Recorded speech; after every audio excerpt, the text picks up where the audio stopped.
criticism and comparison begins from childhood, hurts when we're children, but hurts always.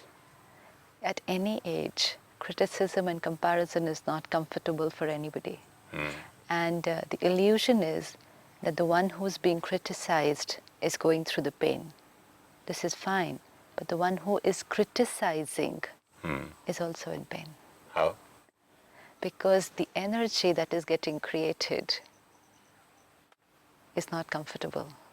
It's an energy of agitation, an energy of rejection, an energy of anger, an energy of even fear that they will listen to me. And So disliking that person? Absolutely. So we need to understand that damaging, yes, but not only for the person who's being criticized. In fact, the person who is being criticized can equip himself to protect himself from the criticism being received. But the one criticizing will always suffer the damage. Always, because they are creating that energy of criticism, which has all these negative emotions. We always think that criticism is done by people who are intelligent, who are strong, who are powerful, even wise, because they know more. You know, whatever, like for a child, parents know more, teachers know more. So it's taken as a sign of it's good to criticize. That's how it's perceived, that it's good because they're wise, they know more, they're more powerful, and that's why they're doing it for the good of the other person. So, what is the difference in correcting somebody and another C? Another C. Yes. Conclusion, Yes. correcting. Absolutely. So that we need to check the one who is criticizing would be able to understand what's the energy they feel, and the one who's receiving it would also know what is the energy they are receiving. Let's say, like you said, somebody says to you, you're too soft, you're too quiet, you should be more extrovert. Now somebody could say this as a very good piece of advice, and somebody could say it as criticism. But the one saying it would also know what they're feeling, and the one receiving it comes to know very fast what it is. Is it just advice or is it criticism? That's why the subtle checking is always, how am I feeling inside? Is it comfortable? Someone can give me advice and can keep on saying the same thing to me every day, but I'm not getting disturbed by it. They're giving me advice. But if I feel a little uncomfortable energy, then it's because the one who's giving it to me is not giving it with the right energy. So checking is there, checking is not here. But criticism is never given with good, nice energy at all. No, like you said, if a parent is saying something which is good for the child. But that's not criticism, that's correcting somebody or advising Yeah, somebody. but sometimes it's hurting the children. So we will need to be careful. Are we correcting or are we criticizing? Because sometimes the one doing it will say, I'm just doing it for their good. I'm saying it so that they know, they understand, and they learn. But the one who's receiving it is experiencing tremendous amount of pain. Yeah, and I used to rejection. say, let him feel bad, so what? I did it for his good. Yeah. If he's feeling bad, so what? Let him cry. Now here, look at the line. I did it for his good, let him feel bad. And let him cry. Good and bad, both cannot be happening together. You're talking about doing it for his good, but let him feel bad. If he's feeling bad, he cannot do anything good. This is very important. If he's feeling bad, Yeah. he cannot do any good, neither I am doing good. You're anyways feeling bad. Anyone who's criticizing is creating turbulent energy inside. But even the one who's receiving it, you want him to do good. But to do good, I have to first feel good.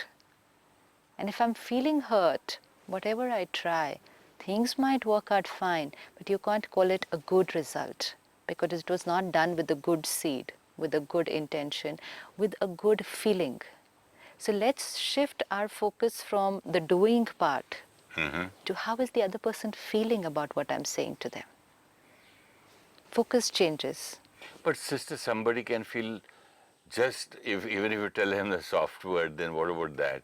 It is It's just like saying that even if you give them cold milk, they'll say, oh, it's too hard. Then? Yeah, it's just important with what vibration it was sent. It's just never ever possible, never ever possible that you've sent the right vibration, but the other person got hurt. Sure. Absolutely. It's just that we might not be aware. We might not be aware that we are being critical. We might not be aware that we are being very judgmental. We might feel that that's why it's very subtle, and it's important to respect what the other person is feeling. If another person says, I was hurt by what you said, then we really need to check. Yes, there was something, even though it was very little in the intention, but the intention was to criticize, and that's why the other person has felt it. So checking of the one who is criticizing, checking of the one who is being criticized, and then understanding that damage to both, and breaking this belief system that criticism is good. One thing is criticism, and another word is critic. Now, let's say something is happening, and I'm a critic there in respect of the role of a leadership or a parent or whatever. So it's a critic, and one is to criticize, like you have for films. You have a film critic, but yet today we are seeing that a lot of film critics criticize. And the actor can feel it, that this was not a critic for my film. They were criticizing my personal thing. There's a difference, it's a very subtle thing, because a critic will only be talking about the quality of the work, the product, and the criticism will be hitting it to the person. And then the person can feel it. So, parent, teacher, friends, team leader, we need to be critics. We review the quality, the studies, the way of working of a child, everything, review, give our feedback. But criticism is when it hurts the person. Because one is to say, this was not done right, or this was wrong, and the other thing is to say, you are wrong. You don't know how to do it. Two things are no different. matter how much I teach you. So you don't know how to do it also could be fine, but the other thing is you are wrong. See, You're always wrong. It's like if you're doing something here, let's say there's something in your hand again and it falls. So I said, what you did was wrong. But one thing is, you are wrong. But Critic it accidentally happened. Critic is, what you did was wrong. And criticism is, you are wrong. And then below that is, bad boy, good girl. These words that we have started So here you mean to using. say the deed The deed is has wrong to be separated from the doer. Person. Yes. And the doer can feel this.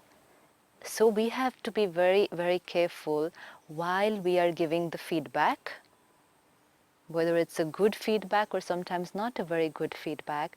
Are we giving the feedback to the task, or are we giving the feedback to the person? Separate. This is detachment, because otherwise criticism is like violence. At the Brahma Kumaris, we talk of this very, very subtle violence which can happen through thoughts and words. One is violence through actions, and so everybody is talking about non-violence and peace, but so much of violence happening throughout the day through thoughts and words, and this is violence because we're literally lashing out at the other person. I really like this line, huh? Criticism is violence. Yeah, because it will hurt you more than what a slap could hurt you. Physical violence, today, gone tomorrow. Pain today, gone tomorrow. Even wounded physically, pain today, gone tomorrow.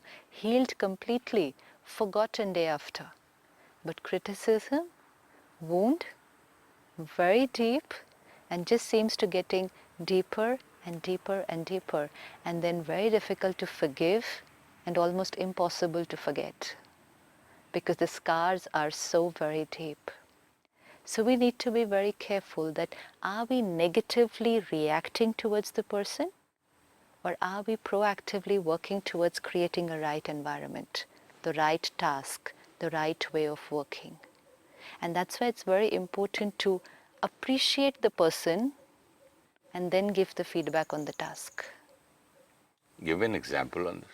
Let's say it's very beautifully done at the Brahma Kumaris. I can just share with experience how it's done and how the founder started it almost 75 years before, because when so many brothers and sisters came together and living together doing different kinds of tasks which they had never done before, so a lot of them doing things for the first time, so obviously mistakes, obviously certain things not done the right way. Sometimes even, yes, that people are not very sincere or not putting it enough hard work.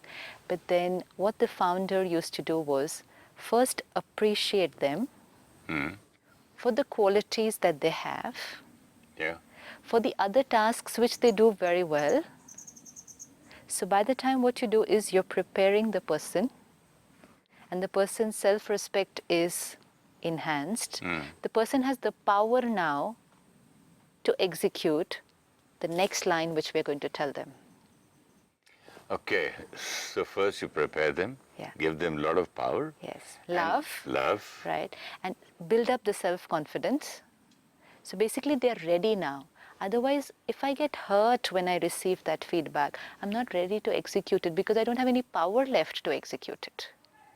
And especially because it's coming repeatedly and very often from a lot of people. And very soon, listening to people's criticism, I start criticizing myself. And once I become self-critical, what we saw the other day, self-talk, then there's no end to it. Because at least I can run away from people who criticize me, but how to run away from my own self? And then my whole internal conversation becomes very, very critical. And that is deep wound. Lot of pain will not get healed. So consciously as a parent, and then of course in every relationship. That's a very nice line. You said, I can run away from people who criticize me. But what do I do when I start criticizing my own self? How can I run away from myself? True.